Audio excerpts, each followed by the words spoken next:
వచ్చిందంటే ఆషామాషి కాదు.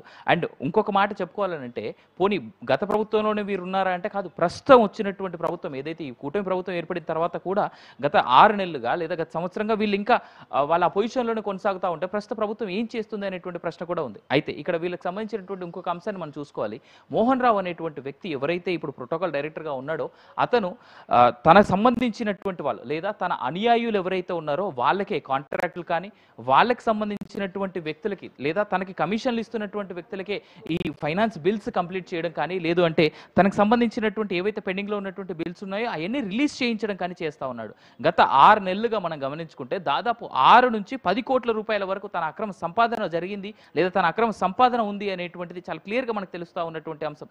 అదే కాకుండా ఈ మోహన్ రావుకి సంబంధించి ఇప్పటి వరకు ప్రభుత్వంలో పనిచేస్తున్నటువంటి విమెన్ ఆఫీసర్స్ లేదా విమెన్ ఎంప్లాయీస్ ఎవరైతే ఉన్నారో వాళ్ళందరినీ కూడా శారీరకంగా మానసికంగా అన్ని రకాల వేధింపులకు గురి చేశారు వీళ్ళు అనేటువంటి మాట కూడా చాలా క్లియర్గా తెలుస్తూ ఉంది. ఇంకొక విషయం ఏంటంటే వీళ్ళపైన ఇప్పటికే దిశ చట్టంకి సంబంధించి దిశ కేసులు కూడా వీళ్ళపైన ఉన్నాయని అయినప్పటికీ కూడా ఆ కేసులు బయటికి రాకుండా ఆ కేసులకు సంబంధించి ఎలాంటి డీటెయిల్స్ బయటికి తెలియకుండా వీళ్ళు మేనేజ్ చేస్తున్నారనేటువంటి అంశం కూడా క్లియర్గా తెలుస్తూ ఉంది సుష్మా.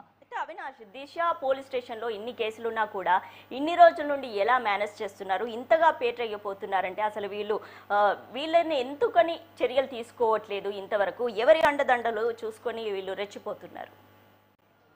అంటే ఇక్కడ ఒకటి అంశం సుష్మా క్లియర్గా అంటే మనం అర్థం చేసుకోవాలని అనుకుంటే ప్రభుత్వంలో ఉన్నటువంటి పెద్ద అధికారులు లేదా ప్రభుత్వంలో ఉన్నటువంటి పెద్ద స్థాయి వ్యక్తులు అంటే ముఖ్యమంత్రి స్థాయి అంతకంటే కాస్త తక్కువగా ఉన్నటువంటి వాళ్ళు అంటే పవర్ఫుల్గా ఉన్నటువంటి వ్యక్తులు ఎవరైతే ఎప్పుడైతే వాళ్ళ యొక్క అండదండలు మనతో పాటు ఉంటాయి మనం ఏం చేసినా కానీ ఈ రాష్ట్రంలో అడిగే వాళ్ళు ఎవరు ఉండరు అనేటువంటి ఉద్దేశాన ఇలాంటి వ్యక్తులు పేటరెగిపోతూ ఉంటారు. చాలా క్లియర్గా మనం అర్థం చేసుకోవచ్చు.